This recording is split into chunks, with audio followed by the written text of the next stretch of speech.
And Williams poked it away. Bulls have outscored the Jazz 12-5 in this fourth quarter. Jordan with 9 of those 12 points. Kukoc coming out to help on a double. Russell for 3. Ryan Russell with his third three-pointer, and Kerr and Stockton became entangled. They've had a very physical matchup these past couple of games. John Stockton and Steve Kerr, as Kerr got his marching orders from Phil Jackson to be more physical. And that's very tough against the little John Stockton. All Kerr could do was take Stockton down.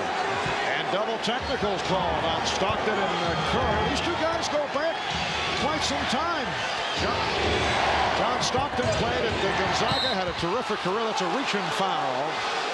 Hugh Evans with the call on Hornacek.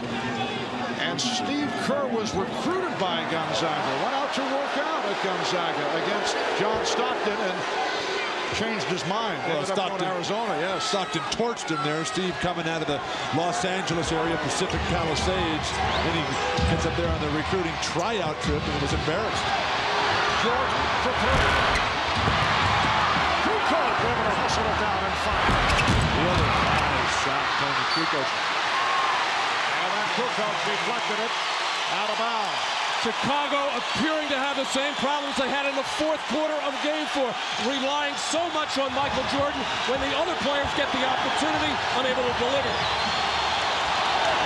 Stockton with the step to set it up for Hornacek. Ostertag with the rebound. And last touch by the Bulls. It will be Utah ball. We have 7 minutes remaining of the fourth quarter. The Jazz up by 1. Small front line for Chicago can get beaten on the offensive glass. Brian Williams, Jordan, and Pippen are going to have to do most of the rebounding. And the foul on Kukoc.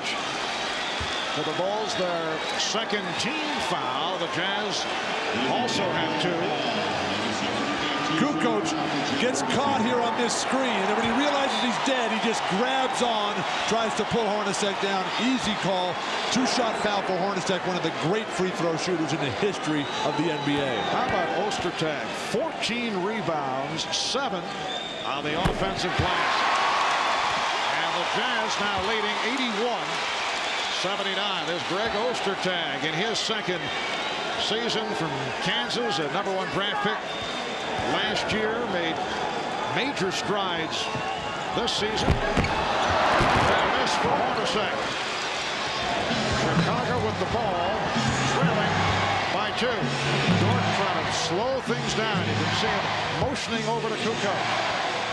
Jordan with the step and lost it. Brian Williams with the recovery. And another rebound for Greg Ostertag. An unbelievable battle underneath the hoop, Marv. Guys are just flying, flailing away. Ostertag has been the best one tonight underneath the hoop. Malone set the pick. Kerr tried to draw the foul. Williams broke up the pass. Shot clock at 3. Russell for 3. And Stockton able to reach for it. They get the new 24. Ostertag continues to do damage to Chicago on the offensive glass, keeping balls alive. Hornacek passed on the 3 and lost it. Here comes Pippen protecting the dribble, spinning his way, and fouled by Russell. Tonight we look back at Michael Jordan's highest scoring NBA Finals game. Was Game 4 of the '93 Final Series against the Phoenix Suns.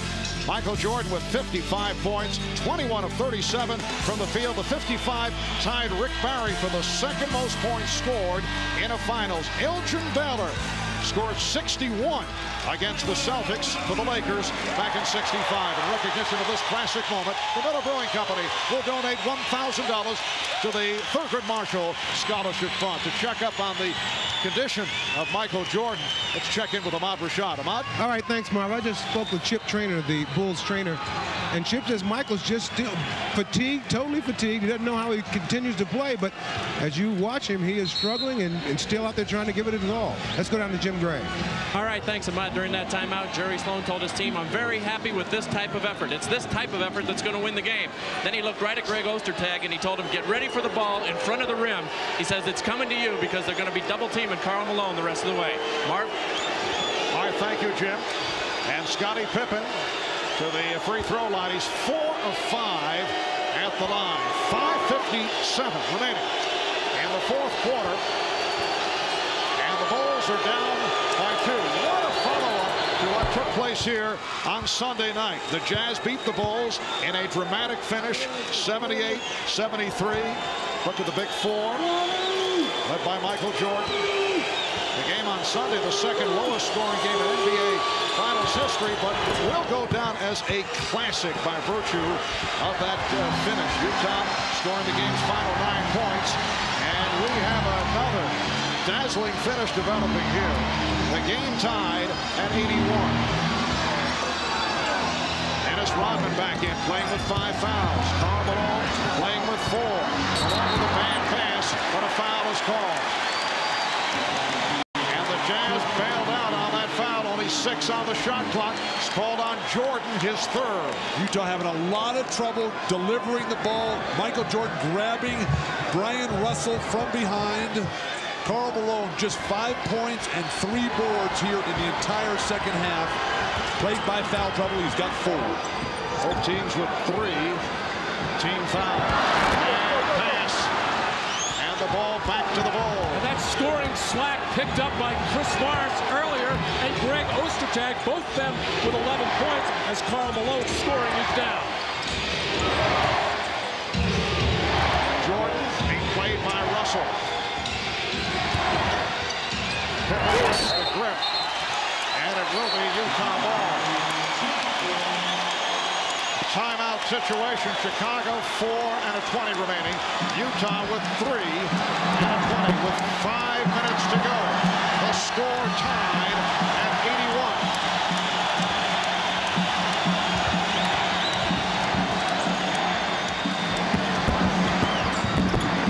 81. Russell to the front line.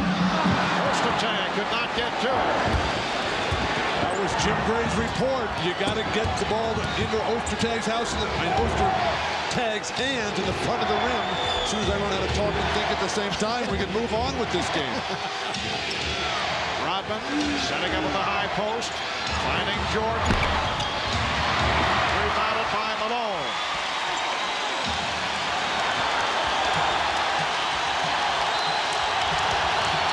Michael Jordan, who can barely remain standing, leading the way with 32 and a foul called.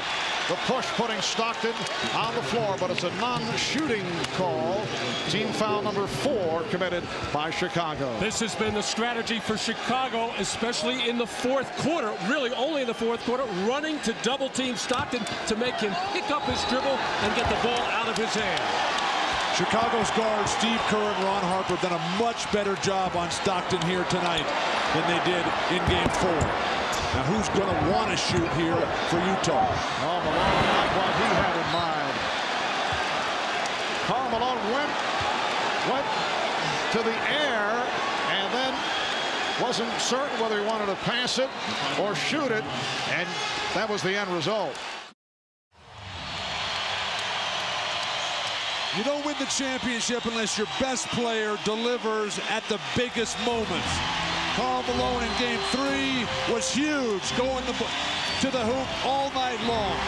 Game 4, he settled for the perimeter shot.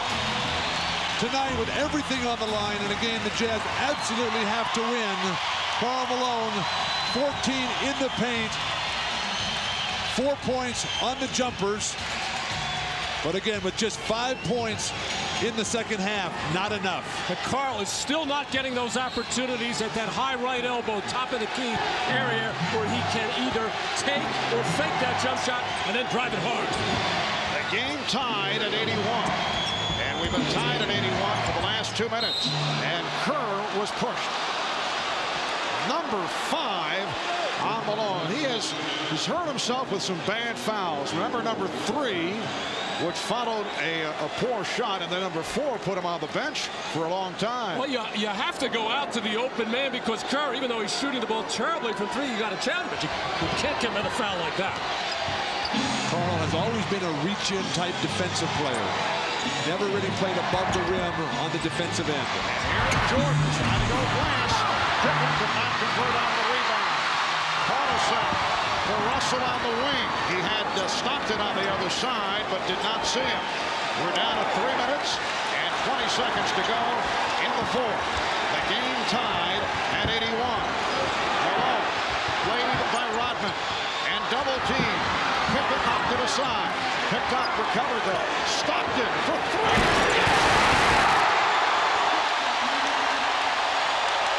Same exact spot that he hit that enormous three-pointer in game 4. And he just did it with 2 on the shot clock. 3-point Jazz lead. Bulls have missed their last 6 shots. Jordan, yes. But Jazz by 1 with 2 minutes and 40 seconds to go in the 4th quarter. All game long, Russell forces him left, and then he gives up an easy right-hander. Jordan is too good to allow him into the middle of the lane. Malone backing Rodman. And a foul against the Bulls, and they're upset. That is number 6 on Dennis Rodman. Well, the Chicago Bulls defense doing a good job of cutting off Ostertag on that cut to the basket when Longley goes to for the double team. Here, the loose ball, the scramble, everybody diving around, and John Stockton calmly, with just 1 second left on the shot clock, with the huge 3, and Michael Jordan on the move, beating Russell to the right, hanging in the air, and finishing that shot off. And then Karl Malone in the paint, the fadeaway on the arm, clearly by Dennis Rodman, forcing the shot to be short. And now Karl Malone again at the line with everything to be determined with these 2 foul shots. Malone is 4 of 7 at the line. You see the stats on Rodman in 23 minutes, 7 rebounds, only 1 field goal, 2 points. He's been replaced by Tony Kukoc. That's that lack of discipline we were talking about early in the game with Dennis Rodman when he picked up a couple of cheap fouls. If you get Karl Malone to take that fadeaway shot, you have to be happy. Just go up and challenge it. You never want a foul on that shot. Utah with a 2-point lead. 2:25 remaining in the 4th. The chant of MVP for Karl Malone. Oh, he barely caught the left side of the rim. Well, fading back and falling back, but he did that the other night and still made one. Karl Malone's guarding Tony Kukoc. This is a very difficult matchup.